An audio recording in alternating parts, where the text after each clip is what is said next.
ní àwa níwájú rẹ̀, ṣùgbọ́n nínú àánú rẹ̀ àti oore ọ̀fẹ́ rẹ̀ ó pa wá mọ́, ó dá wa sí. Ọ̀pọ̀ òjò ló ti rọ̀ tí ilẹ̀ ti fi mú, ṣùgbọ́n èmi àti ẹ̀yin a ní oore ọ̀fẹ́ àlàáfíà láti wà lórílẹ̀ alààyè. Ọ̀pọ̀ ènìyàn lájọ bẹ̀rẹ̀ ọjọ́ àná tí wọn ò sí mọ́ lónìí. Àwọn tí a ò tilẹ̀ rokú sí akọ̀gbọ̀n wọn kú. Mo débi iṣẹ́ wa lánàá ni mo gbọ́ pé patient méjì kú. Mo ní kí ló ṣe wọ́n? Wọ́n ní ikú. Wọn ò sí kí wọ́n ṣe kankan, wọ́n yẹn ti lọ. Ṣùgbọ́n èmi àti ẹ̀yin a wà lálàáfíà, a sùn, a jí láyọ̀. Ẹ jẹ́ ká bẹ̀rẹ̀ sí ní gbé Ọlọ́run ga. Ẹ jẹ́ ká gbé wọn pé wá sókè pé Olúwa o ṣé o. Ọdún yìí wọn ò dúró ìṣẹ́jú kan fún wa. Ọlọ́run pa èmi àti ẹ̀yin mọ́ lórí ọmọ, lórí ẹbí, lórí aya, lórí ọkọ. A ò sọkún, a ò sọ ẹ̀yà ara kankan nù, a ò sọ ẹni wa nù. Ẹbí lókèèrè àti ní ìtòsí, a ò wọ ẹnikẹ́ni wa tì, a ò gbégbìn bẹ́ẹ̀ la gbé sin. Ẹ bẹ̀rẹ̀ sí ní dúpẹ́ lọ́wọ́ Ọlọ́run. Ọlọ́run ó ṣe àánú rẹ̀ dúró láéláé. Ó ṣe àánú rẹ̀ dúró láéláé lórí ẹbí ẹ̀yin àti èmi. Ọlọ́run ó ṣe. Ẹlẹ́rùn lè yìn wọ́n la gbéga. Ọba tí ń bẹ lọ́run wọ́n la yìn o fún oore ọ̀fẹ́ tí o fi fún wa láti jẹ́ ọkàn alààyè. Torí pé ọkà wa yẹ tá a tún lè ṣe ọdún kérésì ti ọdún ìláyà àti àlàáfíà nínú ìlera pípé, nínú ọ̀pọ̀, nínú iyè, nínú pèsè. Ọlọ́run ó ṣe. Ọlọ́run ó ṣe. A yìn ọ́ lógo. Ó jẹ́ káìsàn kó gbé wa dè, ó jẹ́ kárùn kó sọ wá lọ́jọ́. Ọlọ́run ó ṣe, a gbé ọ ga. Àwọn ọmọ wa ń lọ léèwé, wọ́n ti wà ní ìsinmi ní ìsìn. Ọlọ́run ó jẹ́ ká rí ìdààmú lórí wọn. Àwọn tí wọ́n wà ní kọ́lẹ́ẹ̀jì wọ́n dé láyọ̀ àti àlàáfíà. A ò rí wàhálà lórí wọn. Ogun straight bullet kò jẹ́ tiwọn. Àwọn tó ń gbébọn lọ skul kò lọ gbébọn bá wọn, kò lọ yìn wọ́n níbọn. Àṣìta ìbọn, àmọ́mọ́ ìyìnbọn kò bà wọ́n. Àwa náà níbi iṣẹ́ wa a ò rí wàhálà, a ò rógun onílé gbélé, a ò rógun ìdádúró níbi iṣẹ́ wa. Ọlọ́run àánú rẹ̀ ó tọ́ fún wa ní gbogbo ọ̀nà. Ìwọ la gbéga, ìwọ la yìn. Ó ṣe Ọlọ́run ìyanu wa ní orúkọ Jésù Kristi Olúwa wa. Àmín. Ẹ jẹ́ ká tún dúpẹ́ lọ́wọ́ Ọlọ́run lẹ́ẹ̀kan sí wípé ó ka ẹ̀yin ẹ̀mí àti ó ka àwa yẹ, ó fún wa lálàáfíà láti wà níbí lówùúrọ̀ yìí. Ọ̀pọ̀ ló wọ́n fẹ́ dìde lówùúrọ̀ yìí tí wọn ò tilẹ̀ dìde. Ọ̀kan ní ìrẹ̀wẹ̀sì ọkàn tó bá. Ọ̀pọ̀ ni wọ́n rò pé kí ni mo ti fẹ́ lọ ṣe ilé Ọlọ́run lówùúrọ̀ yìí, gbogbo ohun tí mo bèrè kò ṣàṣe fún mi. Ṣùgbọ́n ó ṣe ẹ̀yin àti èmi lé àánú, ó fún wa lóore ọ̀fẹ́, ó fún wa ní ọkàn ọpẹ́ láti wà níbí lówùúrọ̀ yẹ ká bẹ̀rẹ̀ sí ní yin Ọlọ́run wípé torí pé a mọ̀ pé gbogbo ohun tí a fẹ́ ló ṣe fún wa. Orin wa kan sọ pé yóò pèsè fún gbogbo àìní wa, ohun tó yẹ mí gbogbo rẹ̀ ló mọ̀. Ó ní wọn fọkàn balẹ̀ torí pé mo mọ̀ pé ó ṣe fún mi ohun tó yẹ wá, ohun tó yẹ wá tó yẹ ògo rẹ̀ ni Ọlọ́run pèsè fún wa. Ó jẹ́ kó ojú wa kó gúnrégé. A ò fi agídí wá sílé òsì ní òwúrọ̀ yìí. Ọkàn wa kún fún ayọ̀, inú wa dùn. A ò rógun ìbínú jẹ́. Ọlọ́run ó ṣe. Ọlọ́run ó ṣe. Ọlọ́run ó ṣe. Ó jẹ́ ká máa sunkún sínú láti ìgbà tá à ń bọ̀ lówùúrọ̀ yìí. A dúpẹ́ pé ọkàn wa yin Ọlọ́run, inú wa dùn, a ní ayọ̀. A ní ayọ̀, a ní ayọ̀. Ẹ bẹ̀rẹ̀ sí ní gbé Ọlọ́run ga. Kábíyèsí ọba ó ṣé o fún ayọ̀ rẹ tó fi kúnni wa lówùúrọ̀ yìí. Olúwa gbọ́ ọpẹ́ wa, Olúwa gbọ́ ẹ̀yìn wa ní orúkọ Jésù Kristi Olúwa wa. Ẹ jẹ́ ká tọrọ ká bẹ̀bẹ̀ sí lọ́wọ́ Ọlọ́run ìpè tá a bá rí ohunkóhun tí a ti ṣe tí kò ní jẹ́ kí Ọlọ́run kó gbàdúrà wa lówùúrọ̀ ìpè k'Ọlọ́run kó dáríjì wá. Ọ̀rọ̀ rẹ̀ sọ pé tí èmi bá gba ẹ̀ṣẹ̀ ní àyà mi, Ọlọ́run kì yóò gbóhùn mi. Ẹ jẹ́ ká gbàdúrà pé gbogbo tó lè jẹ́ ẹ̀ṣẹ̀, gbogbo ìwà tá ti wù tó lùmọ̀ ẹ̀ṣẹ̀ tí kò ní jẹ́ kí àárí tí ká lè lọ sí tẹ àánú rẹ̀ lówùúrọ̀ tí ó jẹ́ ká lọ sí ká rí ojú rere àánú rẹ̀ pé k'Ọlọ́run kó dáríjì wá. Bẹ̀rẹ̀ sí ní gbàdúrà. Ọlọ́run ìyanu dáríjì wá o. Gbogbo bí tá a ti ṣẹ̀ síwájú rẹ̀, gbogbo bí tá a ti kàn má gbélébùú lẹ́ẹ̀kejì, Ọlọ́run wá dáríjì wá torí pé o wá sílé káàkó wá sáyé káàkó lè ní ìyè.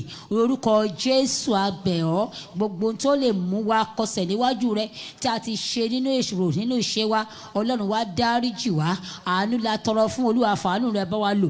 Àánú la tọrọ fún, Olúwa fàánú rẹ bá wa pé láàrin wa lówùúrọ̀ yìí. A fẹ́ ojú rẹ àti àánú rẹ kó máa bá wa rìn. Orúkọ Jésù wá ṣe bẹ́ẹ̀. Èsì tó ní níkọ Jésù wá gbà àkóso ní orúkọ Jésù Kristi Olúwa wa.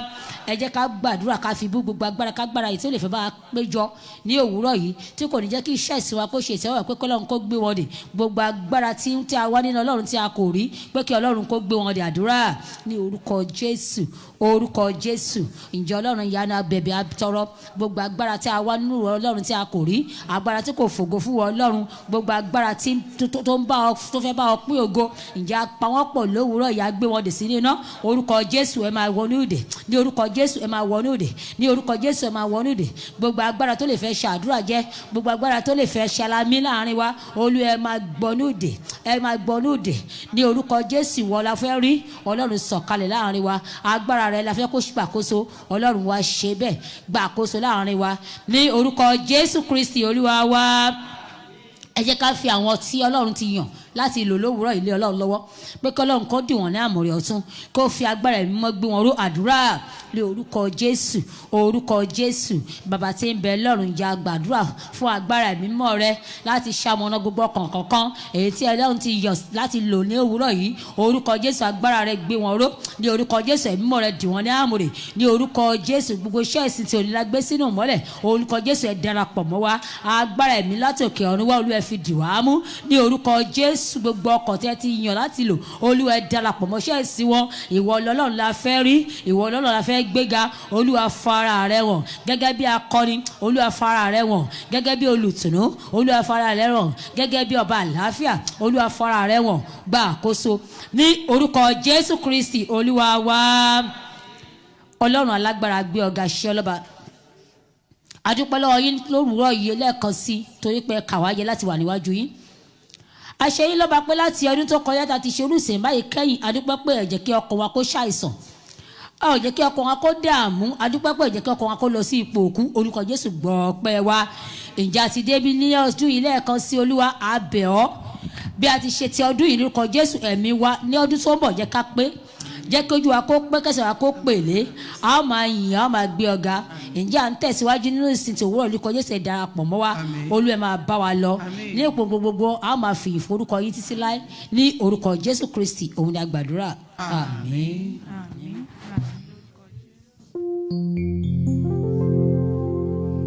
Ẹ ké hallelujah hallelujah sí Ọlọ́run tí ó kà wá yẹ di ọjọ́ tí ò ní ẹ ké hallelujah hallelujah. Jẹ́ ká lọ yin Ọlọ́run lógo fún oore ńlá tí ó ṣe nínú ayé wa fún àánú rẹ̀ tí ó pọ̀ bí iyanrìn tó ju ti etí òkun lọ.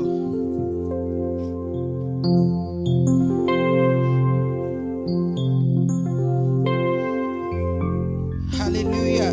Hallelujah.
hallelujah. Hallelujah.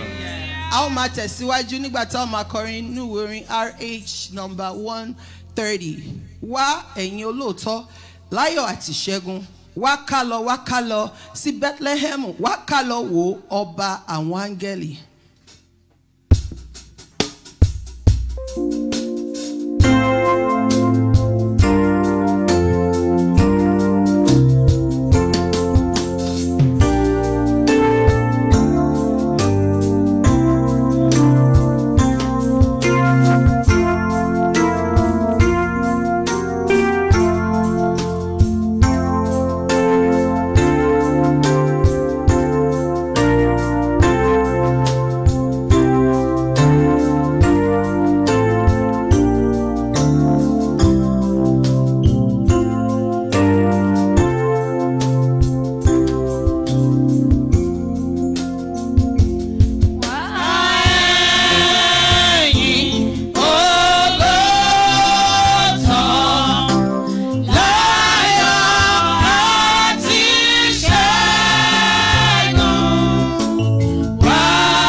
ẹni tí kò mọ ẹ̀ṣẹ̀ tí ó wá sí ayé ẹ̀ṣẹ̀.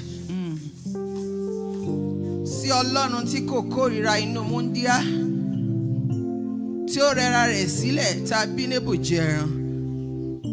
Sí Ọlọ́run tó fi ìṣe rẹ̀ kọ́ wa láti ní ìrẹ̀lẹ̀ àti ìpamọ́ra. Sí Ọlọ́run tó jẹ́ orísun ayọ̀ wa, olùpilẹ̀ṣẹ̀ àti olùparí ìgbàgbọ́ wa. Mo pè wá sí ìjọsìn sí Ọlọ́run ìyanu, ọba tí à ń ṣe àyájọ́ ìbí rẹ̀ ní ọjọ́ òní. Jẹ́ kí a gbọ́ wa sókè kí a bẹ̀rẹ̀ sí ní dúpẹ́ lọ́wọ́ rẹ̀. Oníṣẹ́ àrà, oníṣẹ́ ìyanu, gbòǹgbò ìdílé Jésè, ẹkùn ọkọ Fáráò, ọba tá a yìn tá a sìn tẹ̀rùtẹ̀rù. Mímọ́ mímọ́ tó ń jẹ mímọ́, ẹ máa sọ ohun tó dùn sí Ọlọ́run. Ọ̀pọ̀ lájọ sùn tí ò jí lówùúrọ̀ yìí, ọ̀pọ̀ lájọ ṣe ọdún tó kọjá tí ò rí ọjọ́ òní. Bẹ́rù bá mọ núrò yìí ò mọ pẹ́ẹ́dú lọ́wọ́ Ọlọ́run ọ̀gá ògo. Gbẹ̀yìn gan nítorí pé ẹ ò sọ́wádìí ẹrú, ẹ pè wá ní ọmọ.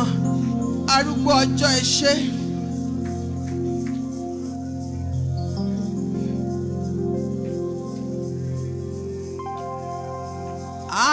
Aládé wúrà ọba tó tó. Aládé wúrà ọba tó tó. Ọba tàbí ta ọ̀ṣẹ̀dá. Ó wá sáyé láti gbà wá là. Ọlọ́run ìbàrẹ̀ bàbá.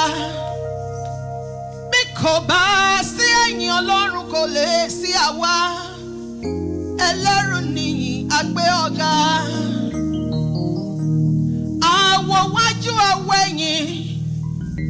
A rí wípé ẹ̀yìn ni ó. Ẹ̀yìn lọ́ba tó tó. Kábíyèsí. Kábíyèsí rẹ̀ o. Kábíyèsí rẹ̀ o, ọba tàbí.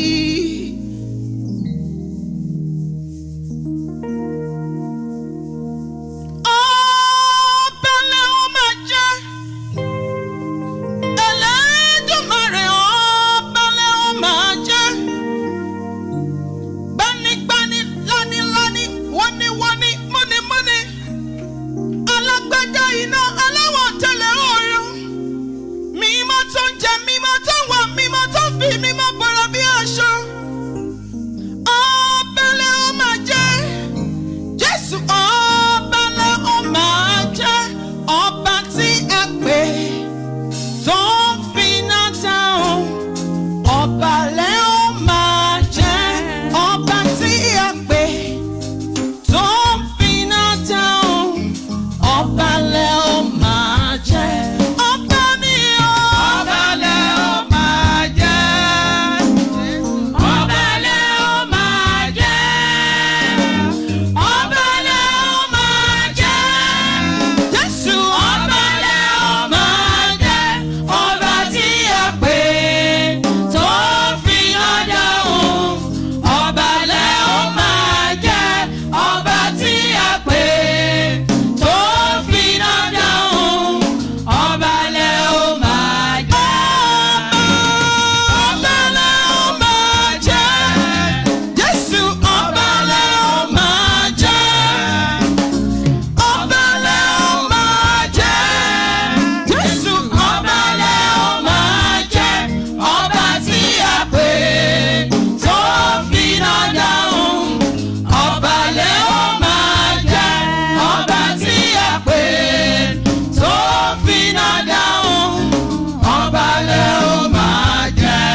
má dání ò ṣe, arógun má ṣojo, arógun má tìdí, alágbádá iná, alápá kábíkábí, ògbémọ̀ rẹ̀ níjà sọ́dà jẹ́, gbanigbani tó tó gbani, ìbà rẹ̀, ìbà rẹ̀, ìbà rẹ̀. Tó tó ìbà rẹ̀.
Fọ̀nà sí Ọlọ́run ò máa fọ̀nà gbàbẹ̀ ó ṣe bàbá. Tàlà bá fi ọwé tàlà bá fi ṣàkàwé rẹ̀ ò ọba ìyanu. Ọ̀ṣùbà rere o, ọ̀ṣùbà rere o, ọba tá ò rí, tá a rí iṣẹ́ ọwọ́ rẹ̀. Ọ̀ṣùbà rere o, ọba tá ò rí, tá a rí iṣẹ́ ọwọ́ rẹ̀. Ọ̀ṣùbà rere o. Ọlọ́run á gbé ọ̀gá. Ibi ìsáàdì wa ògo ni forúkọ yín lókè ọ̀run. A yìn yín nítorí pẹ́yìn nìkan ni ìyìn tọ́ sí. A gbé yín ga nítorí pẹ́yìn nìkan ló yẹ láti máa gbé ga. Máa jọba lọ́nà níbo ọ̀rẹ́. Ẹ̀yin nìkan náà la jẹ́jẹ́ wípé a ó máa dá gbogbo ìyìn padà fún. Ní orúkọ Jésù Kristi ti Násárẹ́tì ní àjọsìn. Ké hallelujah.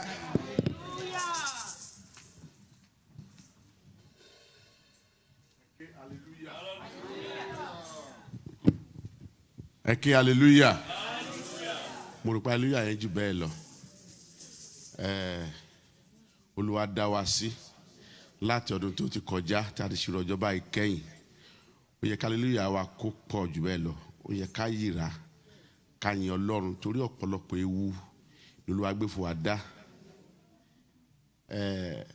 Ní àárọ̀ àná mo gba ìpè kan láti orílẹ̀ Nàìjíríà.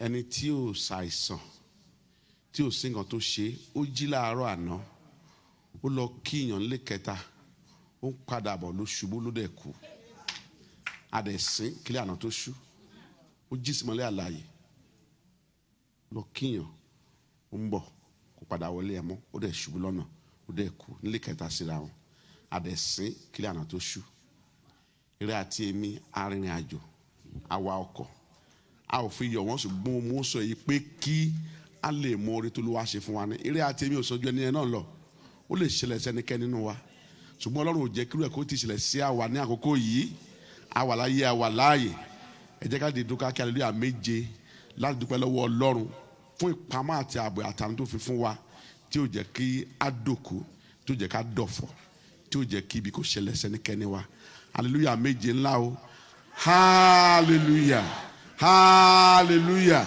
Hallelujah, hallelujah, hallelujah, hallelujah, hallelujah, hallelujah.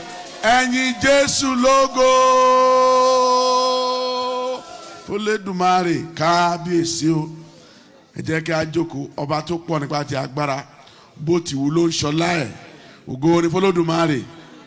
Ní ìjọsìn àti yíyin Olúwa lógo fún ti ìbí Kristi yìí jẹ́ kí a fi ayọ̀ níwájú Olúwa níwọ̀nba àkótá ó lò láti dúpẹ́ fún ètò Olúwa ṣe fún wa nísìnyí à ń pe òun arákùnrin wa ajínrere Bùsáyọ̀ Odùtáyọ̀ láti wá fún wa ní special number tí wọ́n bá ti ṣe ní ọjọ́ Christmas carol ṣùgbọ́n nítorí iṣẹ́ kò jẹ́ kán kó ráàyè ẹ ké hallelujah.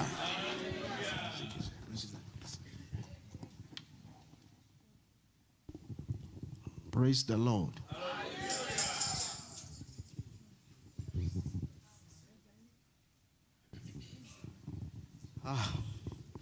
Ǹjẹ́ inú wa dùn láti wà níwájú Ọlọ́run lówùúrọ̀ yìí?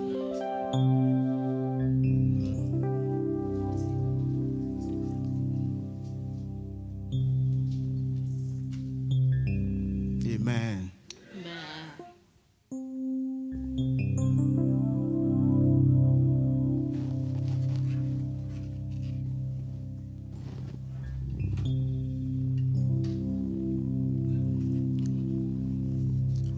Ayọ̀ kún ọkàn wa lónìí, àbí ọmọ ọba. Ọ̀pọ̀ àwọn ogun ọ̀run sọ ibi rẹ̀ lónìí. Ẹ yọ̀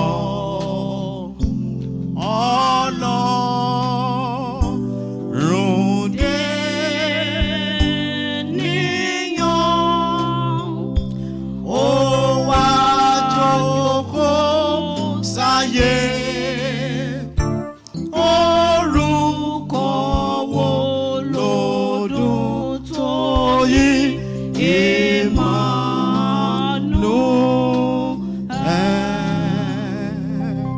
Amen. That is those hymns. Àwọn hymn ìgbàanì tí a máa ń kọ tí ó máa ń dàbí ẹni wípé ó máa ń tì wá bí ẹni. Amen. Are you happy to be here? Hallelujah. Lọ́jọ́ last week, I think last week Thursday, ẹni yẹn ti ṣe program wípé òun fẹ́ ṣe ìdúpẹ́ fún nǹkan tí Ọlọ́run ṣe fún òun before on the 1st of January. So ó ti send ẹ̀ sí pastor wípé ohun báyìí lọ́lọ́run ṣe fún mi, mo fẹ́ dúpẹ́. Lọ́jọ́ tó tẹ̀lé ó kàn gbé mọ́tò ẹ̀ ó ń lọ bí iṣẹ́. So kò tí ì débi iṣẹ́, ó ní accident, mọ́tò yẹn parẹ́. In fact, agbára ni wọ́n fi dá òkú ẹ̀ mọ̀ wípé òun ó wá dẹni tí wọ́n sin ká tó ṣe Kérésìmesì. Ẹni tó fẹ́ dúpẹ́ before on the 1st of January.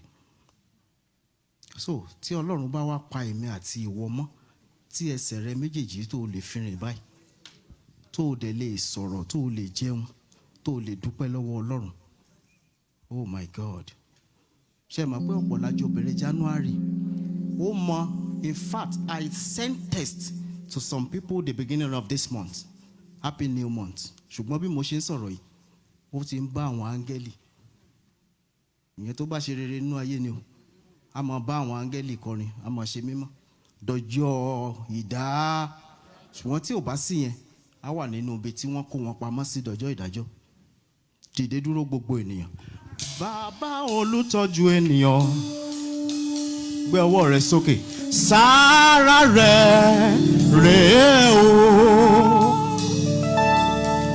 Jésù olùtọ́jú ènìyàn.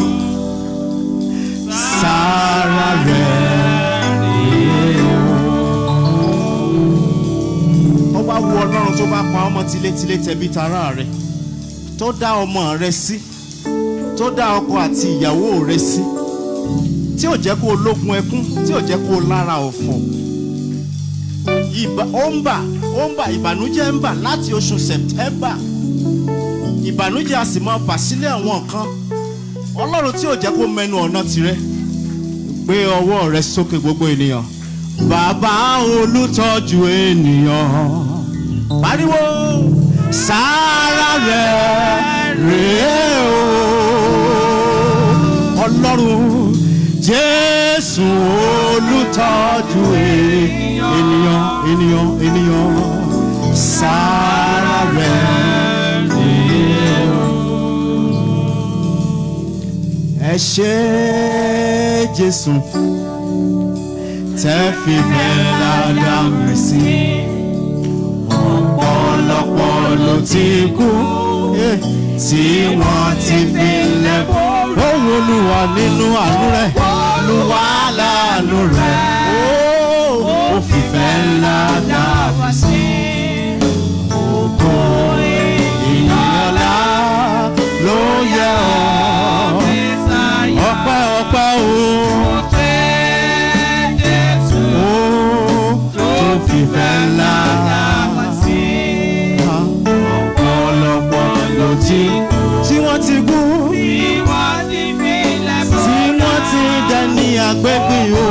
Wà lánú rẹ̀, ó fìfẹ́ ńlá dá wa sí.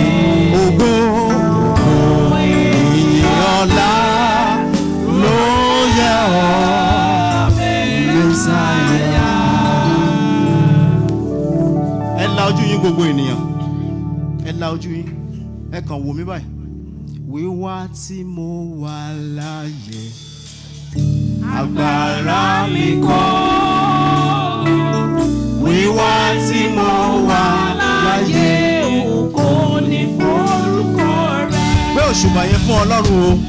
Wíwá tí mo wà láàyè agbára mi kọ́, agbára mi kọ́. Wíwá tí mo wà láàyè ògo ni forúkọ rẹ̀. God bless you. Àkókò sí fún mi. Jòkó lé orí ọ̀tá rẹ̀ mọ́lẹ̀. Merry Christmas to all the people in the house, the choir, the minister of God. Most especially my father in the Lord and my mother in the Lord, Baba Odeneye. That I celebrate you, sir. Sheyi Shamodun. In the mighty name of the Lord Jesus Christ. Now I have this short special number. So when you go after here, there is an opportunity for you to just celebrate. Congratulations. Congratulations. Enti o ramato, enti o kọ́lé, oríire tó ṣe jù pé ó mọdún ó mọ ìparí. You are getting me? You are getting me? So ìdí nìyẹn tó jẹ́ pé ó yẹ ká kíra wa ká wò pé Ọlọ́run ó ṣe o. Thank you Jesus. High life.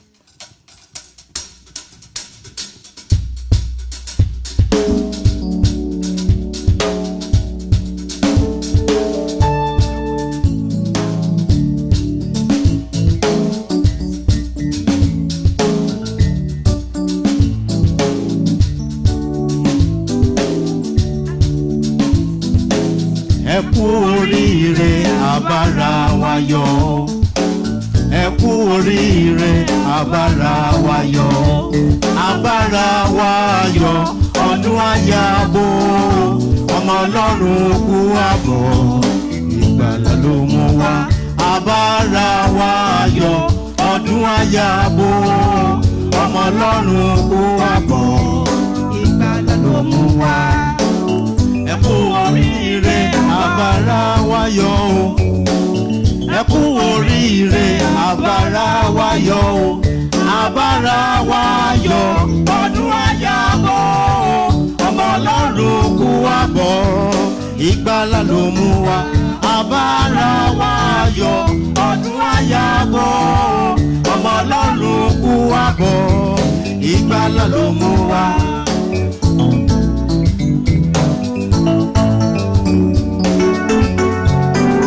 Ẹni pé ẹ mọ nǹkan tó wà nínú mi. God bless you. Celebrate.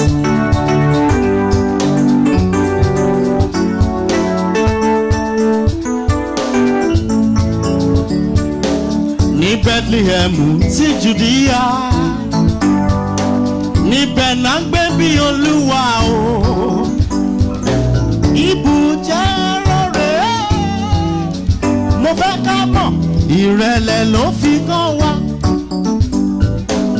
Ẹ kú oríire abára wa yọ̀ o, ẹ kú oríire abára wa yọ̀ o, abára wa yọ̀, ọdún àyàbọ̀, ọmọ Ọlọ́run kú àbọ̀, ìgbàlà ló mú wá. Abára wa yọ̀, ọdún àyàbọ̀, ọmọ Ọlọ́run kú àbọ̀, ìgbàlà ló mú wá. Olùṣọ́ àgùntàn tó ṣọ́ agbo ẹran, ìròyìn ayọ̀ la fún wọn o, ìròyìn ayọ̀ la ó máa gbọ́. àmì o, àmì o. Olùṣọ́ àgùntàn tó ṣọ́ agbo ẹran, ìròyìn ayọ̀lá fún wọn o. Ìròyìn ayọ̀lá ó máa gbọ́. Àmì o, àmì o. Ẹ kú oríire àbára wa yọ̀ o. Ẹ kú oríire àbára wa yọ̀ o. Àbára wa yọ̀ ọdún àyàbọ̀. Ọmọ Ọlọ́run kú wá bọ̀. Ìgbàlà ló mú wa. Àbára wa yọ̀ ọdún àyàbọ̀. Ọmọ Ọlọ́run kú wá bọ̀. Ìgbàlà ló mú wa.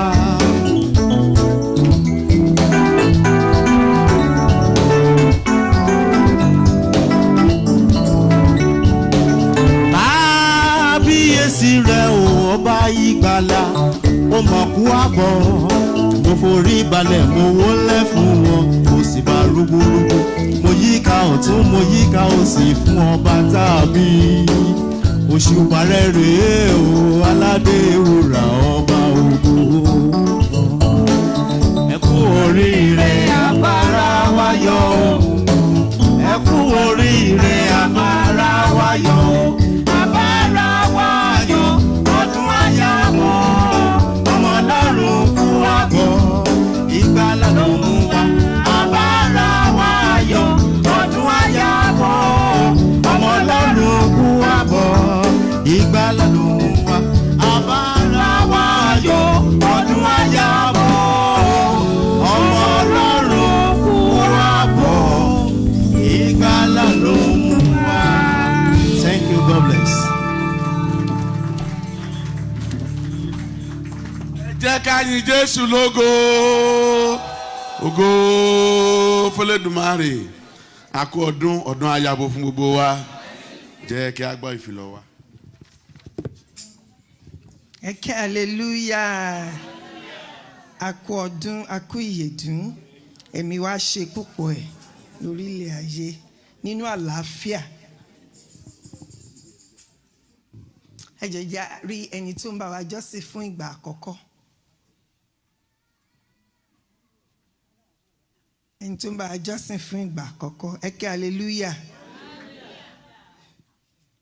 Ní agbára Ọlọ́run ní Sunday tó ń bọ̀ ní dédé agogo 8:30 nínú ìsìn wa ìdílé Tàlàbí wọ́n ṣe ìdúpẹ́ pàtàkì fún ẹ̀bùn rere tí Ọlọ́run fi ta wọ́n lọ́rẹ àti fún ìkóyọ nínú ewu tí arábìnrin wa náà là kọjá kí Olúwa kó ṣọ́ wa tayọ ìgbà náà. Bákan náà ìdílé Ọláùnmí Mr. and Mrs. Ọláùnmí wọ́n máa ṣe marriage Thanksgiving náà ní the same day. A máa kú oríire lórí òkè Dágúndúró. Sunday tó ṣoṣo ó fẹ́ lè má kárí fọ́pẹ́ mọ́. Ògo ni fọ́lọ́run lókè ọ̀run. Ohun ọpẹ́ ohun yìí ò ní dásẹ̀ láàrin wa lórúkọ Jésù. Crossover night prayer into 2020 December 31st. Ẹ jọ̀ọ́ má jẹ́ ká gbàgbé. Mo mọ̀ pé a ti ń gbáradì. Èṣù ní dí wa lọ́wọ́. A máa ní ìsìn ìbùkàrà ara Olúwa, oúnjẹ àkọ́kọ́ tá a máa jẹ nínú ọdún. A jẹ atẹ́lẹ̀ inú wa fún ọdún pẹ̀lú ẹ̀jẹ̀ àti ara Jésù. Kò sí àjẹsára tó dùn tó. Olúwa á ṣọ́ wa tayọ ìgbà náà. Bákan náà ní Sunday tó ń bọ̀, ẹ jọ̀ọ́ ẹ̀yin ushers mọ̀ pé ẹ ti ń pín fún àwọn tí wọ́n bá ti rí gba ẹ lè náwó yín sókè ìwé àpò fún special Thanksgiving ní Sunday tí ó máa gbẹ̀yìn ní ọdún 2019 tí wàá tó ọpẹ́ ojú ọpẹ́ lọ. Gbogbo wa pátápátá ló yẹ ká ṣe ọpẹ́ pàtàkì níwájú Ọlọ́run.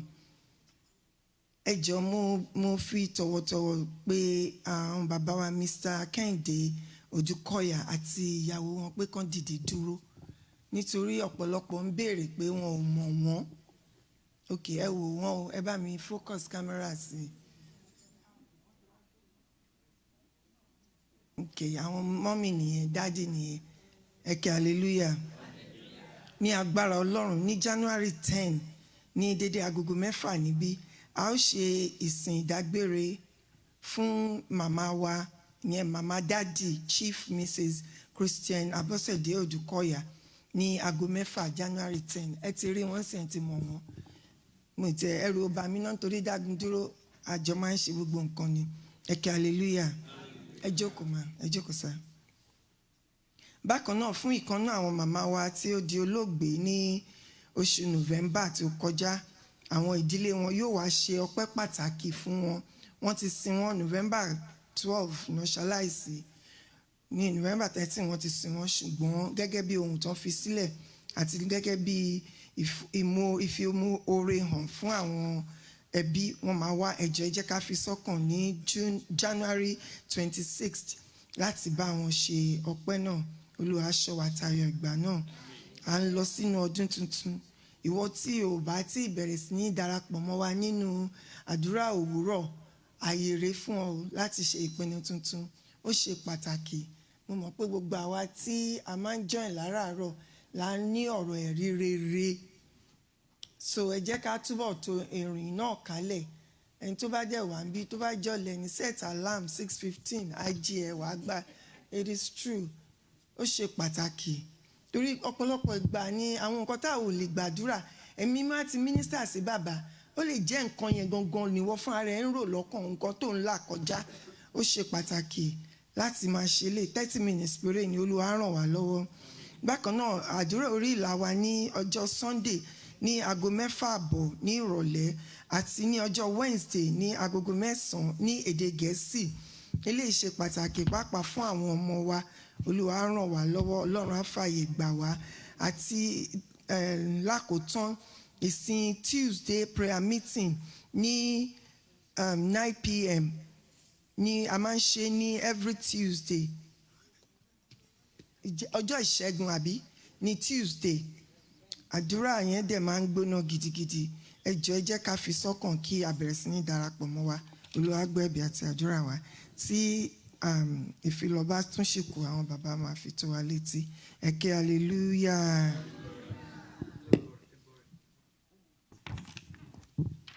Ó yẹ jẹ́ ká mú ọrẹ pàtàkì. Ọrẹ pàtàkì lélẹ́yìí. We are celebrating Jesus. Nínú ìrìn àjò ìgbàgbọ́ mi mo ti gbà wípé tó bá jẹ́ pé èmi nìkan ni mo wà láyé, Jésù àwa kú.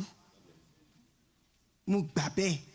Mo dẹ̀ mọ̀ pé bẹ́ẹ̀ ló ń rí fún gbogbo àbí.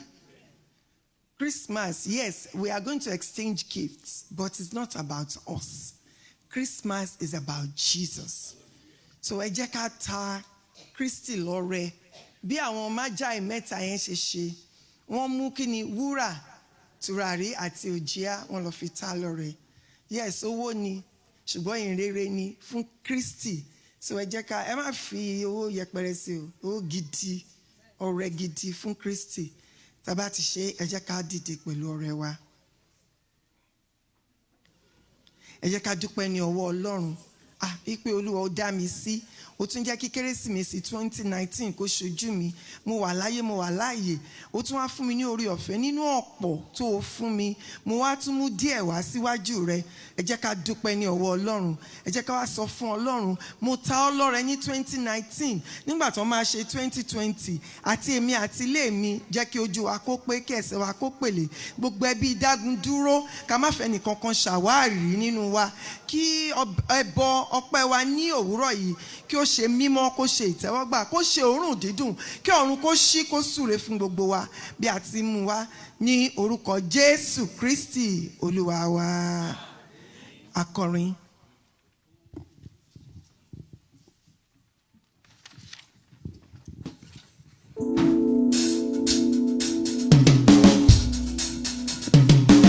Hallelujah. Ẹ jẹ́ ká máa fi ijó àtẹ̀yọ̀ mọ́ ẹ wá síwájú Ọlọ́run.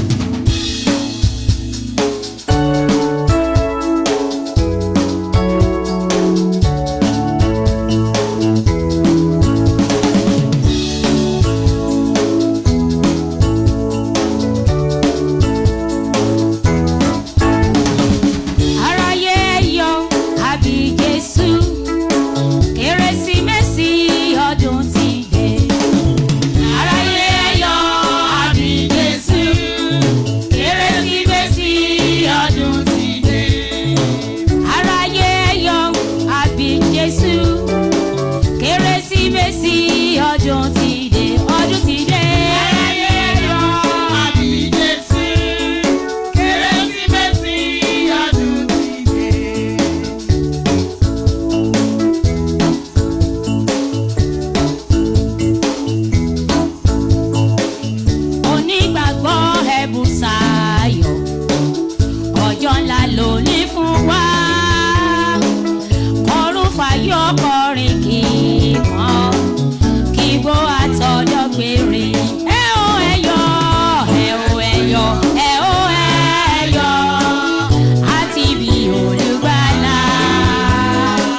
Jésù. Kérésìmesì ọdún ti dé, ọdún ti dé.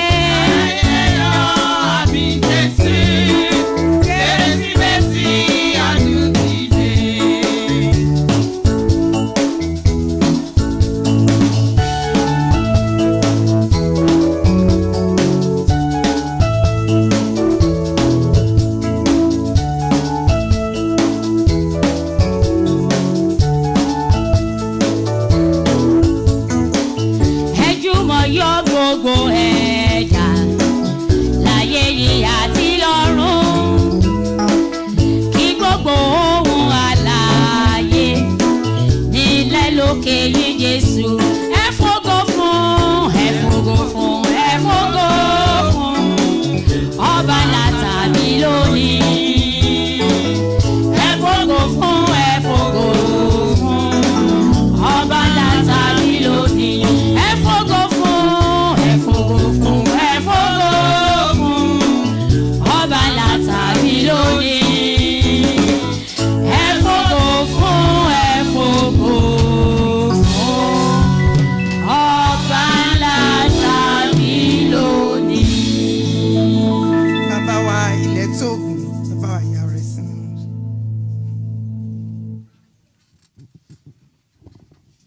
ayérayé agbẹ́yìn ga lọ́pọ̀lọpọ̀ nítorí pé ẹ dára sí wa, wọn la fi ń jó tá a fi ń yọ̀ níwájú yín. Béèrè pé òkú ò lè yìn Ọlọ́run, alààyè nìkan ló lè yìn ọ́. Agbẹ́ga kó o ṣe wá ní alààyè, Olúwa gba ọpẹ́ wa. Òòjà dòkú, òòjà dọ̀fọ̀, òòjà di àbẹ̀gbé, ayìn Ọlọ́run, Olúwa gba ọpẹ́ wa. Òòjà wọn wò wá lọ́gbà ẹ̀wọ̀n, wọn wá wò wá lọ́wọ́ síìtù. Àwa rèé àdúró níwájú ìwọ Ọlọ́run, ọkàn wa ń yọ̀, inú wa ń dùn, à ń gbúrò gbogbo àwọn èèyàn aláyọ̀ àti àlàáfíà. Olúwa gbé ọ̀gá, Olúwa gba ọpẹ́ wa. Ògo ni fún Jésù lókè ọ̀run. Ọrẹ tá a mú wá ní orúkọ Jésù, Ọlọ́run tẹ́wọ́ gbà, Olúwa yà á sí mọ́. Àpò tó dá àwọn owó yìí, ìbùkún lọ́pọ̀lọpọ̀, Olúwa dá a padà síbẹ̀. Ògo ni fún Jésù lókè ọ̀run. Jésù Olúwa wa.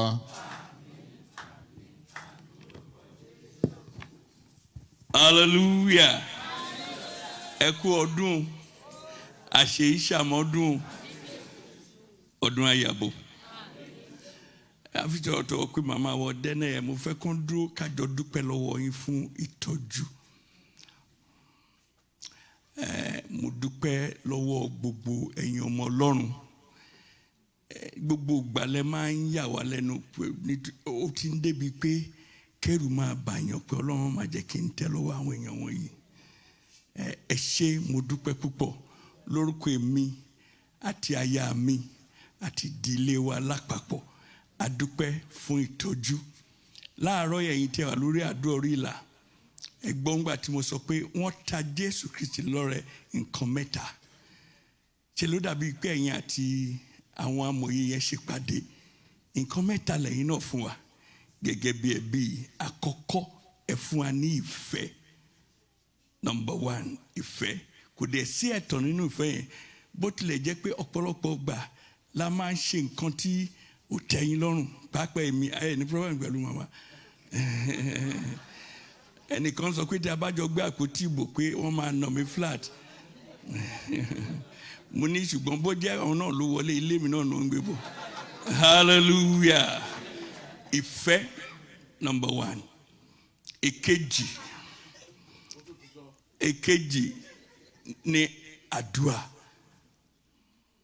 Ìkẹta ni ẹ̀bùn tí a fojú rí. Mẹ́tẹ̀ẹ̀ta lẹ ń fi fún wa. A dúpẹ́ púpọ̀. Mo gbàdúrà lórúkọ Jésù, Olúwa tí ẹ torí ẹ̀ ṣe àbùkún yín. Yẹ kí n fún màmá náà lọ́rọ̀ sórí àbí. Ẹ ké hallelujah. Ẹ ké hallelujah. Lẹ́ẹ̀kan sí, a dúpẹ́ lọ́wọ́ yín gẹ́gẹ́ bí ìjọ, gẹ́gẹ́ bí ènìyàn mímọ́, gẹ́gẹ́ bí ẹbí kọ̀ọ̀kan, gẹ́gẹ́ bí òṣìṣẹ́ nínú ọgbà àjàrà. A dúpẹ́ fún ìfẹ́ àìlẹ́gbẹ́, ìfẹ́ àìṣẹ̀tàn tí ẹ fi hàn fún wa gẹ́gẹ́ bí ọmọ lójú Olódùmarè. A dúpẹ́, ìfẹ́ ara yóò máa wà títí. Ìbùkún tó ń tẹ̀lé nǹkan gbogbo tí ẹ ṣe yìí, Olúwa jẹ́ kó tò yín lọ́wọ́. ilé ògo tá à ń torí ẹ̀ ṣe gbogbo nǹkan wọ̀nyí Olúwa mú wa délé a ò ní ṣubú ara a ò ní ṣubú ẹ̀mí ẹ ṣé púpọ̀. mo promise you next year Ìjẹ̀bú ni màá fi dúpẹ́ lọ́wọ́ yín ìdè Ìjẹ̀bú ni ẹ ṣé God bless you ma ìdè Ìjẹ̀bú àbí hallelujah. Ìkejì mo fẹ́ pé bàbá wa Oyèdèmí sorry Ilẹ̀ Tógùn ẹ máa bọ̀ sá mo fẹ́ fi nǹkan kan hàn nípa bàbá wa Alágbàyí aṣọ tí wọ́n wọ̀ yìí ni wọ́n fẹ́ wọ̀ wá sí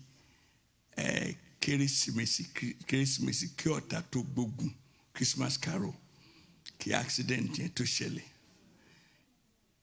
cufflinks yẹn dà cufflinks tí wọ́n lọ rà rí o pé ṣùgbọ́n Ọlọ́run ò jẹ́ kí á dá aṣọ yìí padà ọrùn wọn yìí ó wọ aṣọ yìí ẹjẹ́ á dìde ká hallelujah méje láti dúpẹ́ lọ́lọ́ ó yá o.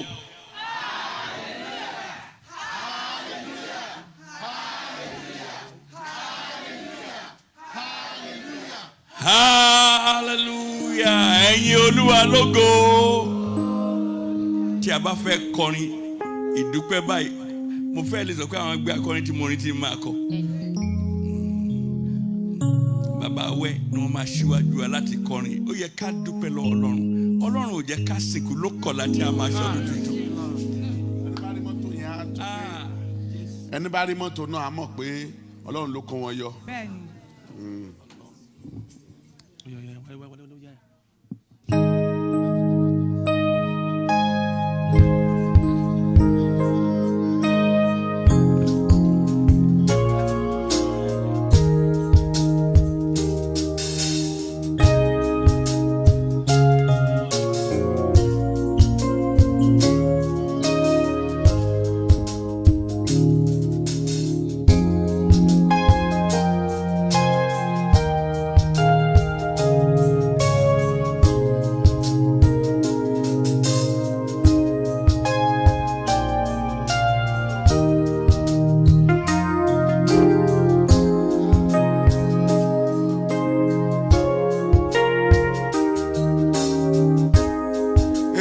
Banẹgbẹ̀rún. Èmi banẹgbẹ̀rún. Fún yín olùgbàlà. Fún yín olùgbàlà. Ògo Ọlọ́run rọ̀bà mi.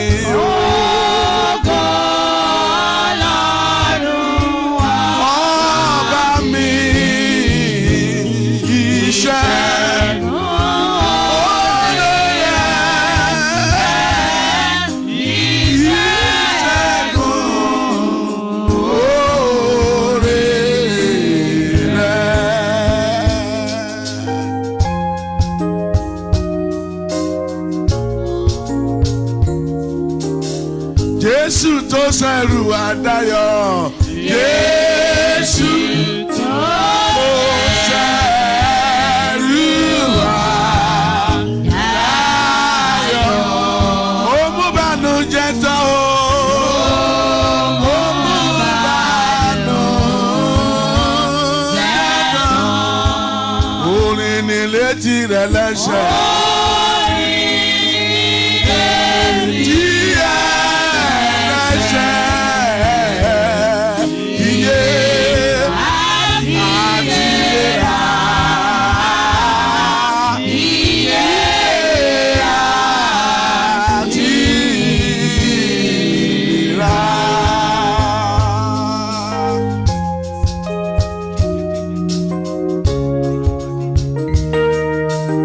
Ó bá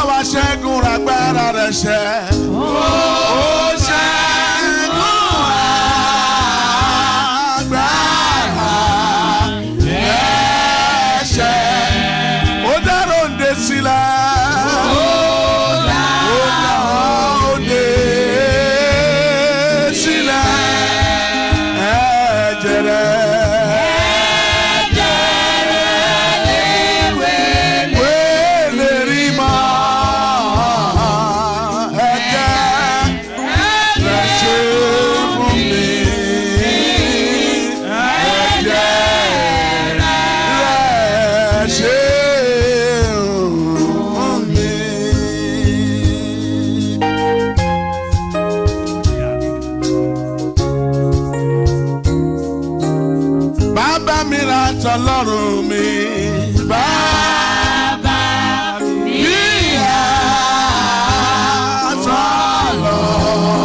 àtọlọ́run mi.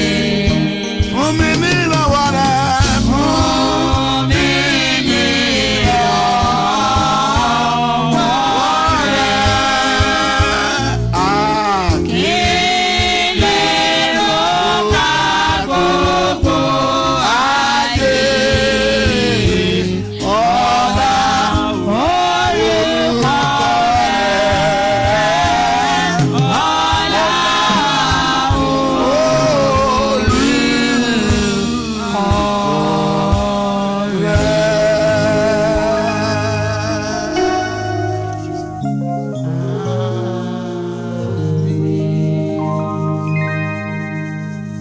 Praise the Lord.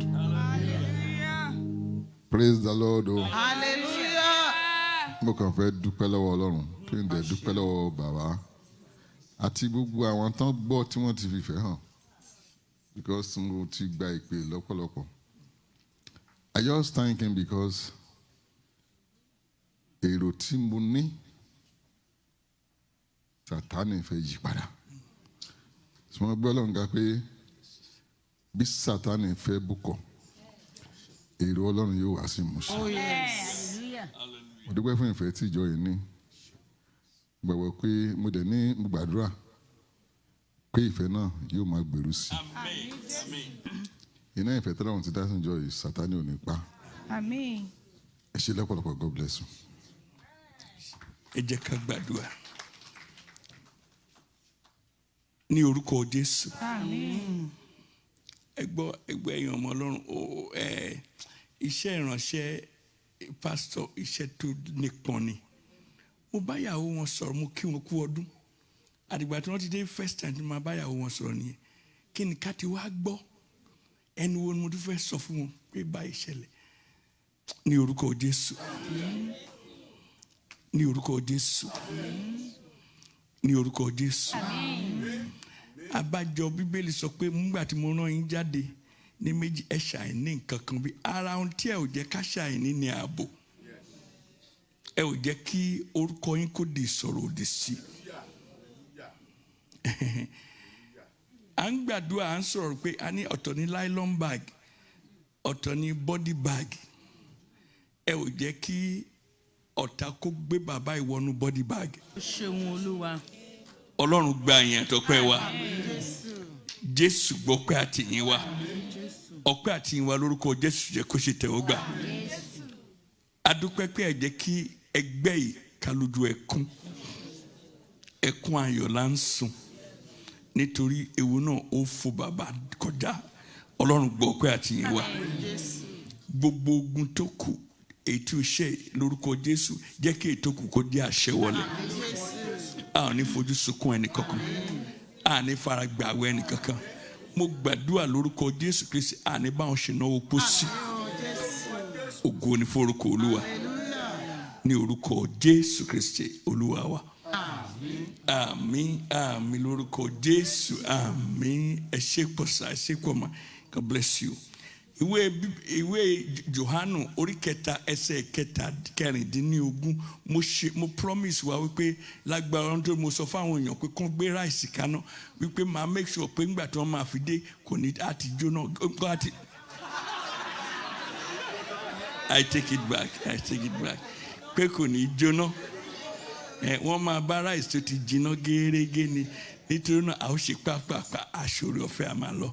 Ẹsẹ̀ ọ̀rọ̀ Ọlọ́run ó popular gidi gan débi pé àwọn kèfèrí gan wọ́n mọ̀ sórí. Ẹ ṣé mà. Nítorí Ọlọ́run fẹ́ aráyé tó bẹ́ẹ̀ gẹ́ tí ó fi ọmọ bíbí rẹ̀ kan ṣoṣo fúnni kí ẹnikẹ́ni tí ó bá gbà á gbọ́ má bàa ṣègbé ṣùgbọ́n kí ó lè ní ìyè àìnípẹ̀kun. That he gave, ó fi fúnni.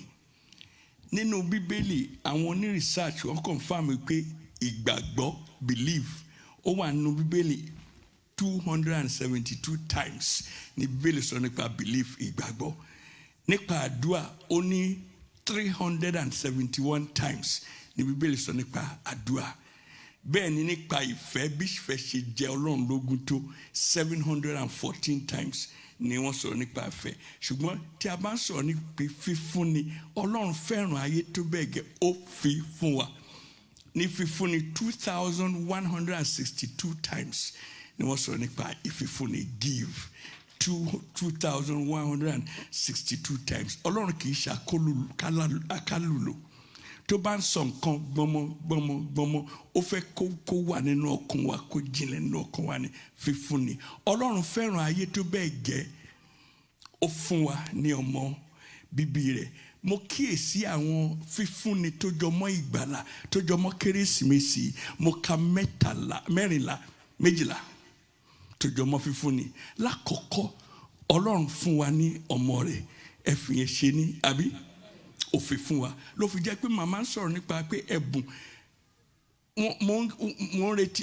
Monday ọjọ́ Thursday ni wọ́n máa sọ gbogbo iye owó táwọn èèyàn ti ná lórí Christmas wọ́n á ti sọ ti New Year ó wọnú billions ni wọ́n ná gbogbo ẹ̀ sì dúró lórí fífúnni ẹ̀bùn tí a fi fúnni àkọ́kọ́ Ọlọ́run fún wa ní ọmọ ẹ̀ èkejì Jésù Kristi fún wa ní ẹ̀mí tiẹ̀ ó fi fúnni bọ́lọ́run bá ṣe tún àti fún wa ní Kristi bí Kristi ò bá gbà kò sí nǹkan tọ́lọ́run lè ṣe nítorí akéde ẹ̀ ní gbogbo ọ̀run gbà náà pé ta ló fẹ́ wá gbogbo ẹ̀dógbò wọn dákẹ́ sí i ṣùgbọ́n àdó àgùntàn Jésù Kristi ni ó ní ẹ rán mi wá èmi á wá nítorí náà ọ̀tọ̀ ni kọ́lọ́run fún wa ní Jésù ọ̀tọ̀ ni Kristi kó yọ̀ǹda ẹ̀mí ẹ̀ fún wa hallelujah ṣé ó di méjì àbí ẹ ṣe ìkẹta tó fi fún wa ní pé ó fún wa ní ogún tiẹ̀ ogún kan ṣoṣo tí wọ́n yà sọ́tọ̀ fún Jésù Kristi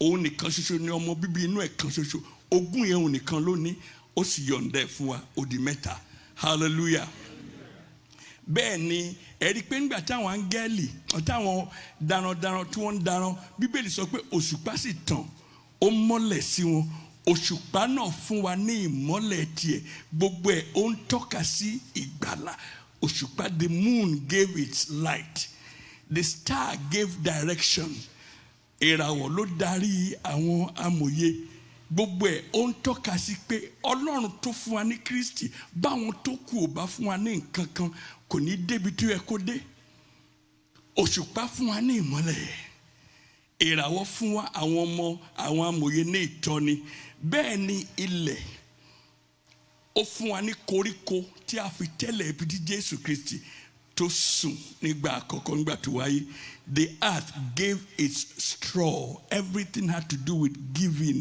giving the earth gave a straw the innkeeper gave his staple wọ́n ní wọ́n wá àyè títí wọ́n rí bí tí wọ́n ti bí Jésù Kristi ṣùgbọ́n ẹnìkan wà tó ní yàrá èrò ó yọ̀ǹda fífún wa the innkeeper gave ṣé àwọn kó gbogbo ẹ̀ ó ní í ṣe pẹ̀lú fífúnni hallelujah the sheep gave its manger wọ́n ní jágìndé sún mo fẹ́ sùn àwọn àgùntàn wọ́n yọ̀ǹda wọ́n ní ẹ mọ̀ pé àwọn òkúkú ń lo bẹ́ẹ̀dì ń tiwa ṣùgbọ́n táwọn èèyàn ò bá fún ọ láàyè pé kán bí ẹ àwọn àgùntàn ti ṣèpàdé o Jésù Kristi ayọ̀ǹda ààyè fún wa jẹ́ kán bí ẹ sínú kí ni wọ́n ń pè máńjà lédè Yorùbá ibùjẹ ẹran ẹ ṣe àwa yọ̀ǹda ibùjẹ ibi táwa ń sùn fún ọ they gave the sheep gave its manger the donkey gave its back kí ni wọ́n ń pè donkey lédè Yorùbá ó yọ̀ǹda ẹ̀yìn ẹ̀ ó ní ó yá Jésù máa bọ̀ ìyá ẹ̀ máa bọ̀ mi ò mọ̀ bóyá bàbá ẹ̀ náà gun orí kẹ́lẹ́ tẹ́ bóyá àwọn mẹ́ta ni wọ́n yọ̀ǹda ẹ̀yìn wọn the donkey gave its back hallelujah Mary gave her womb Mary ó yọ̀ǹda inú ẹ̀ and Joseph gave his reputation ó ní bó bá jẹ́ ìtìjú ni ẹ fi ilẹ̀ fún mi mo jẹ́rìí ìyàwó mi kò mọ́kùnrin ó yọ̀ǹda ìgbéyàwó ẹ̀ fún yọ̀ǹda ohun tí ó ń fi ṣe gbajúmọ̀ ó ní Ọlọ́run ti bá mi sọ̀rọ̀ náà ẹ rí i pé gbogbo wọn ń tọ́ka sí ìgbàlà hallelujah hallelujah hallelujah. Àwọn amòye wọ́n mú ẹ̀bùn wọn wá. Ìbéèrè tí mo wá fẹ́ béèrè lọ́wọ́ wa, ó dáa ká máa gbà. Kí ni nǹkan táwa náà mú wá tó ní í ṣe pẹ̀lú ìbí Jésù Kristi? Ohun kan ṣe ló ń béèrè lọ́wọ́ wa. Ó wà nínú ìwé òwe Proverbs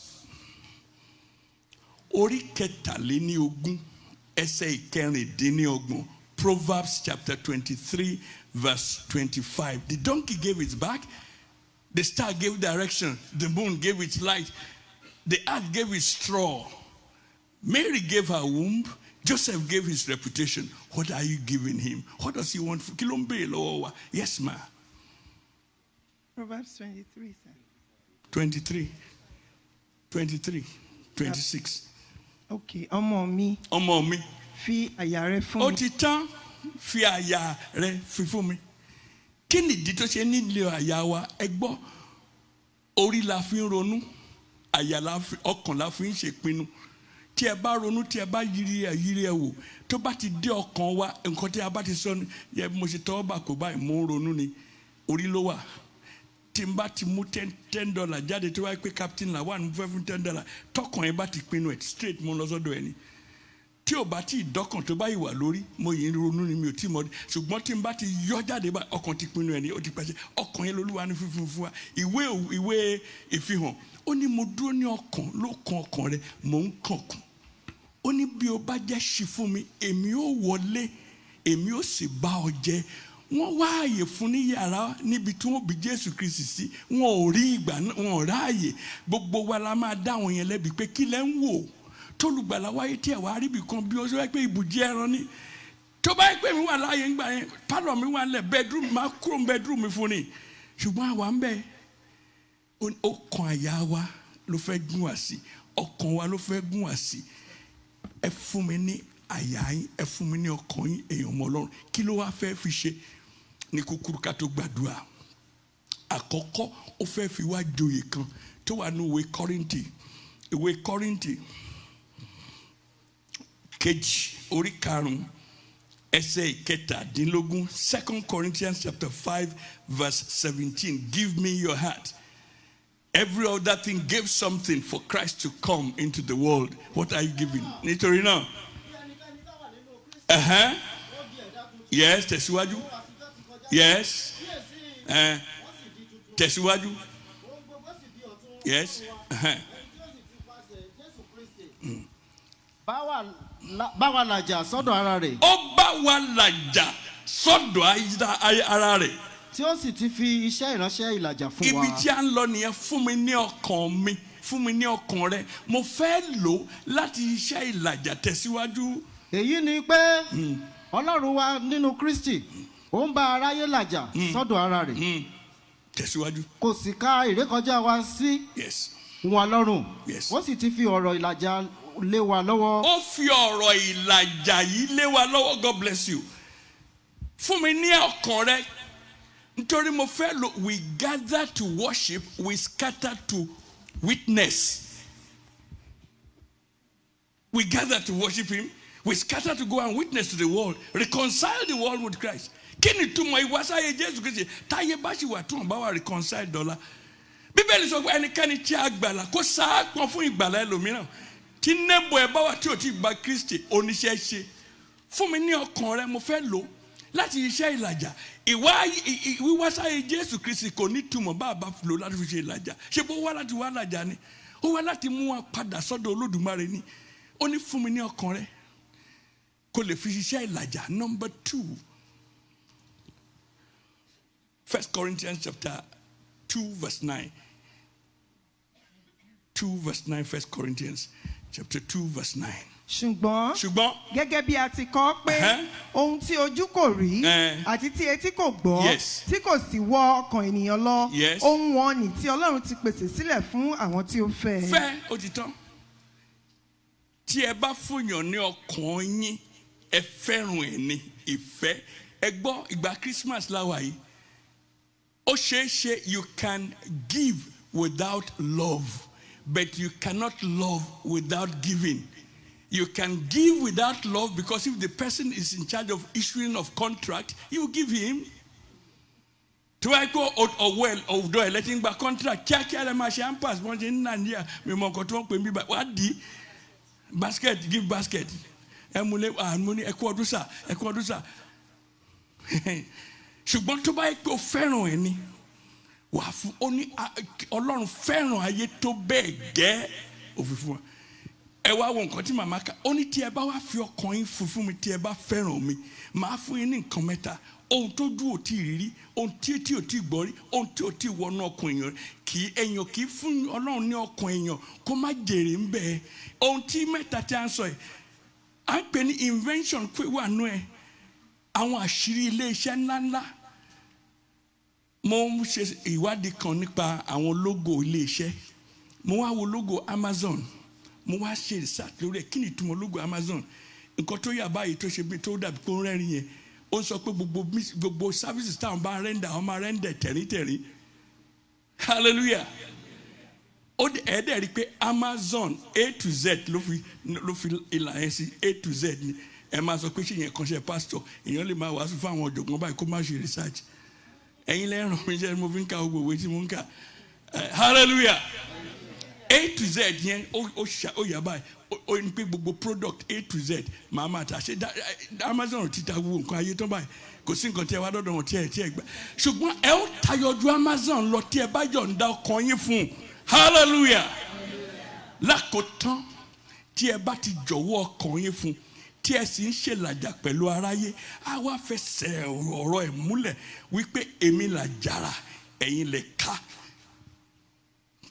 ṣe ẹ bá dẹ̀ kíyèsí igi tó bá dúró bí àjàrà tó bá yọ ẹ̀ka sọ́tún báyìí ẹ̀ka ló ń gbé èso orí igi yẹn àbí ẹ ṣe mango igi mango kọ́ ni wọ́n ń pè ní mango èso tó ń jáde ńbẹ̀ ni wọ́n fi sọ lórúkọ ó ní nítorí tí èmi fi àyè ọrọ̀ sílẹ̀ mo sọ́ra mi di òtòṣì kẹ́yìn bá lè di ọlọ́rọ̀ ara nǹkan tó torí ẹ̀ wá sáyé nìyẹn ẹ fara mọ́ mi kẹ́ jẹ́ ẹ̀ka mi kẹ́ lè fi ọ̀rọ̀ mi hàn aráyé tọ́lọ́run bá lọ́rọ̀ ẹ̀ka ló máa gbọ́rọ̀ jáde ẹ̀já dìde ká bọ́ ọlọ́run sọ iṣẹ́ wà fún 2020 kò sí ẹnikẹ́ni tó kàn máa jókòó tẹ́tẹ́rẹ́ rárá o àfọkàn wá fún ọlọ́run give him your time your talent and your time, your talent, and your treasure. Ẹ jẹ́ àfitara gbàdúrà a sọ fún Ọlọ́run gbogbo ohun tó mú mi wọ̀ tó wò sí tí ò jẹ́ kí n fi gbogbo ọkàn mi fún ọ Olúwa já mi gbà àǹfààní wà nínú kí n yọ̀ǹda gbogbo ọkàn mi fún ọ kẹ́tẹ́kẹ́tẹ́ gan lásán gan ó smart débi kó tẹ̀yìn ẹ lẹ̀ fún olùgbàlà Ọlọ́run àwọn bí ewúrẹ́ bí kẹ́tẹ́kẹ́tẹ́ bí àgùntàn ṣe gọ̀ tó ó ní máa bọ̀ wá sunú àgbàlá mi sọ fún Ọlọ́run pẹ̀lú ìtara Ọlọ́run ó jàre gbà àkóso ọkàn mi nínú ọdún tí mo fẹ́ wọ̀ ní ìgbà àkóso jẹ́ kí n wúlò fún iṣẹ́ rẹ àdúrà jẹ́ kí n fẹ́ràn ẹ débi wípé kí gbogbo àkóso ayé mi pẹ́lá tako di tiẹ̀ sọ pẹ̀lú àdúrà pẹ̀lú ìtara jẹ́ gbàdúrà pẹ̀lú ìtara.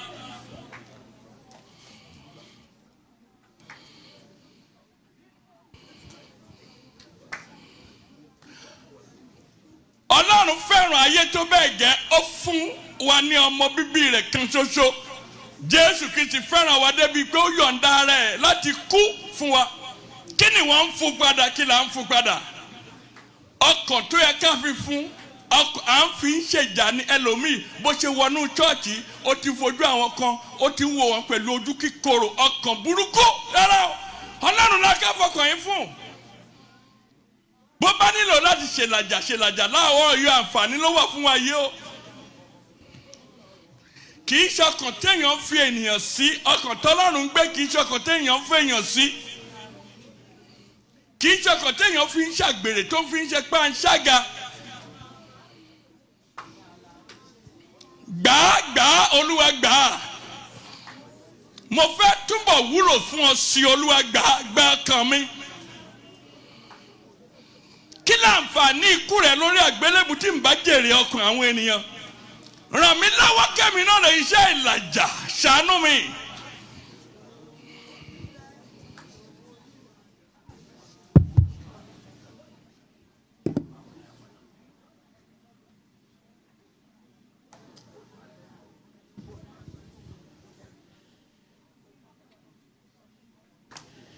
ní orúkọ Jésù Kristi Olúwa wa. Mo fàyè àti fẹ́ mi fún ọ̀dàgùntàn tó kú fún mi, jẹ́ kí n lè jẹ́ olótìtọ́ Jésù Ọlọ́run mi. Wọ́n wá fẹ́ ni tó kú fún mi, ayé mi yóò sì dùn púpọ̀. Wọ́n wá fẹ́ ni tó kú fún mi, Jésù Ọlọ́run mi. Olúwa Ọlọ́run àwọn ọmọ ogun, Jésù Kristi olùlàjà wa, agbẹjọ́rò wa, olùfẹ́ wa, alágbàwí wa, ọkọ wa àti ọ̀rẹ́ wa. A yìn ọ́ fún ìfẹ́ láti oníṣẹ́ wa tó fi ara rẹ̀ ṣètò ẹ̀ṣẹ̀. Ó gbà láti wá sínú ayé, ó sì sọ́ra rẹ̀ di ènìyàn, àbí ọ ní ibùjẹ ẹran láti lè fi ìyè àti ìgbàlà àti ìṣẹ́gun fún wa. Adúpẹ́ ọ̀rẹ́ tá a ti gbọ́ lówùúrọ̀ yìí, Jésù ọba mímọ́ gba ọpẹ́ kí o gba àyìn wa. Lórúkọ Jésù Kristi Olúwa gba àyìn àti ọpẹ́ wa. Ó ti fi ara rẹ̀ ṣe àpẹẹrẹ ìfẹ́. À ń bẹ̀ ọ́ gẹ́gẹ́ bí ọmọlẹ́yìn rẹ àti ọmọ rẹ ní tòótọ́. Ẹ̀mí ìfẹ́ àìṣẹ̀tàn tí a fi yọ̀ǹda ọkàn wa fún ìwọ Kristi láti lò fún iṣẹ́ ìrere àti láti lè yọ̀ǹda gbogbo ìní wa àti àkókò wa fún ọ pátá nínú ọdún tá a fẹ́ wọ̀ yìí. Lórúkọ Jésù Olúwa gbé wa wá lọ́tún. Lórúkọ Jésù Kristi Olúwa gbé wa wá lọ́tún. Kẹ́tẹ́kẹ́tẹ́ tí kò lè sọ̀rọ̀ ó yọ̀ǹda ẹ̀yìn rẹ̀. Ibùjẹ ẹran ibùgbé àwọn àgùntàn wọ́n yọ̀ǹda fún àwọn àgùntàn yọ̀ǹda fún ọ. Mélòó mélòó ni àwọn ènìyàn tó dá ní àwòrán ara rẹ tí o fi ẹ̀mí rẹ sínú wa. Jésù abẹ̀bẹ̀ kí Olúwa ní ó kàyà lówùrọ̀ yìí, kí o tún ọkàn wa ṣe, kí o sì ràn wá lọ́wọ́ láti lè ṣe ìpinnu ọ̀tún, láti lè tẹ̀lé ọ lẹ́yìn pátápátá. Lórúkọ Jésù Olúwa ṣe bẹ́ẹ̀. Lórúkọ Jésù Kristi Olúwa ṣe bẹ́ẹ̀. Olúwa ràn wá lọ́wọ́ nínú ìrìn àjò ìgbàgbọ́. Olúwa ràn wá lọ́wọ́ ní orúkọ Jésù Kristi. Olúwa ràn wá lọ́wọ́. À ń fẹ́ gbé ògo rẹ jáde nígbà tí a bá yọ̀ǹda ara wa pátápátá fún ọ. Òun náà ni ó lè rọrùn fún wa púpọ̀ láti lè gbé èso rẹ jáde gẹ́gẹ́ bí ẹ̀ka lára àjàrà. Lórúkọ Jésù okun àti agbára Olúwa gbé wọ̀ wá. Oje tó ń ṣàn lára àjàrà òun náà ni ó ń ṣàn lára ẹ̀ka. À ń fẹ́ kí ẹ̀jẹ̀ rẹ kí ó sọ wá di pípé, kí ó sì mú ìbùkún àti agbára ńlá fún wa. Èyí tó máa gbé ògo rẹ jáde ní gbogbo ọ̀nà ní ọdún tuntun tá à ń wọ̀ lọ yìí. Olúwa ṣe bẹ́ẹ̀ fún wa. Orúkọ Jésù Olúwa ṣe bẹ́ẹ̀ fún wa. À ń fẹ́ kí ó fa ọ̀rọ̀ fún láti ṣe ìpinnu ọ̀tún, ìpinnu ọ̀tún, ìpinnu ọkàn dídúró sí níwájú rẹ. Lórúkọ Jésù Olúwa ṣe bẹ́ẹ̀. Olúwa ràn wá lọ́wọ́. Olúwa mú wa dúró. Olúwa mú wa dúró. Mú wa ṣe àṣeyọrí. A kò fẹ́ jẹ́ ọmọ ọ̀dọ̀ aláìlérè, ṣùgbọ́n a fẹ́ jẹ́ ọmọ ọ̀dọ̀ tí a ò kí káàbọ̀ sínú ògo ńlá níbi tó ti pèsè sílẹ̀ fún wa. Ní orúkọ Jésù Olúwa ràn wá lọ́wọ́. Jẹ́ ká lè fi ṣe èrè jẹ nínú ayé yìí. Jẹ́ ká jèrè ìwọ Kristi ní ìjọba rẹ. Jẹ́ ká jèrè ìwọ Kristi nínú ayé yìí. Jẹ́ ká jèrè ìwọ Kristi ní ìjọba rẹ. Jẹ́ ká jèrè ìwọ Kristi nínú 2020 tá à ń lọ yìí. Ẹ̀mí Ọlọ́run mi sí màmá wa, ó ní double double double double double double. Nígbà tá a ṣe ìpinnu ọkàn, àwọn ìbùkún ní ìpele nípele ní ègbìnì ní double double. Lórúkọ Jésù Olúwa jẹ́ ó jẹ́ ìpín wa nínú ọdún yìí. Má jà rángó, má jà tàràkà. Gbogbo àwọn ẹ̀mí egun káká, agbára káká, ká tó jẹ agbára káká, ká tó ná agbára káká, ká tó wọ̀ agbára káká, ká tó ṣeré agbára káká. Gbogbo agbára káká wọ̀nyí ní orúkọ Jésù Olúwa fòpin sí. Ní 2020 fèrèsé ìbùkún Olúwa ṣí fún wa. Olúwa ràn wá lọ́wọ́. Dìwà níwọ̀n ìmúre a sì máa gbé ọ̀gá ògo orúkọ mímọ́ rẹ. àwọn bàbá tó ti lò fún wa ní orúkọ Jésù orísun wọn má jẹ́ ó gbẹ orísun wọn núra má jẹ́ ó gbẹ Olúwa sọ di ọ̀tun sí àti àwọn àti àwa Olúwa bùkún wa agbára mi dúró sí Olúwa gbé wa lọ́tun sí ògo ní orúkọ Olódùmarè ọ̀rẹ́ tí a ti gbọ́ lówùrọ̀ yìí ní orúkọ Jésù má jẹ́ ó jẹ́rìí ibi tiwa ní ọjọ́ ìkẹyìn ní ọjọ́ àjíǹde ní ọjọ́ èrè àti ọjọ́ ẹ̀san lórúkọ Jésù ọ̀rọ̀ rẹ̀ jẹ́ kó mú wa yè jẹ́ kó kà wá yẹ bí a ti ń lọ sínú ayé láti máa ṣayọ̀ ọdún káàkiri lórúkọ Jésù ewu ọdún má jẹ́ ó wù wá ìṣẹ̀lẹ̀ ibi má jẹ́ ó ṣẹlẹ̀ sí wa ìjàmbá wàhálà ikú òjijì ikú àwọ̀kú ikú àṣìta ìbọn àmọ́ mọ̀yìn gbogbo tí ṣe pọ́ìsìnì àti ohun tó lè kó máa jẹ tó lè jẹ́ ìlòdì sí ìfẹ́ ìwọ Kristi ayé wa bí a ti ń da ayọ̀dún Olúwa lè jìnnà sí wa Olúwa ràn wá lọ́wọ́ ìwọ̀nba tó kù kí ọdún kó parí Olúwa mú wa làájá níwòye ọjọ́ mẹ́jọ ní a ó wọ ọdún tuntun 2020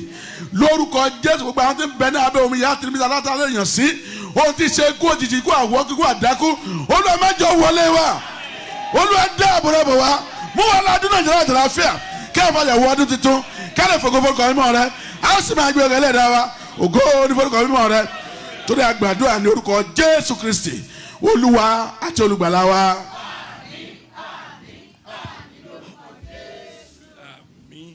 Oore ọ̀fẹ́ lókùn tí a máa ṣe ẹ má gbàgbé December 31st a máa gbàdúrà wọnú ọdún tuntun ni àdúrà kan àtọ́ ń pè ní àdúrà ọ̀gànjọ́ òru irú àdúrà yẹn ni Stephen àti Silas tán kán gbà tí tilẹ̀kùn túbú fi ṣí àdúrà ìtúsílẹ̀ làdúrà ọ̀gànjọ́ òru a ó gba àwọn àdúrà méje lọ́nà mẹ́ta 21 prayer point àwọn lẹ́yìn náà a ó tún jara Olúwa gẹ́gẹ́ bí màmá ṣe fi lọ afẹ́ ṣe pé oúnjẹ àkọ́kọ́ tí a máa kọ́ jẹ ní 2020 iwájú Ọlọ́run láti jẹ ara Ọlọ́run la sì jẹ Olúwa sì gbàdúrà lórúkọ Jésù jẹ́ kí ọ̀rọ̀ fẹ́ Jésù Kristi lọ fẹ́ mọ́ ti Ọlọ́run dàpọ̀ tẹ̀ mímọ́ kó bá gbé láti sìn àti títí láéláé àmín àmín lórúkọ Jésù àmín hallelujah méje o. Hallelujah, hallelujah, hallelujah, hallelujah, hallelujah, hallelujah, hallelujah. Ẹ̀yin Olúwa lógo. Kábíyèsí Olúwa.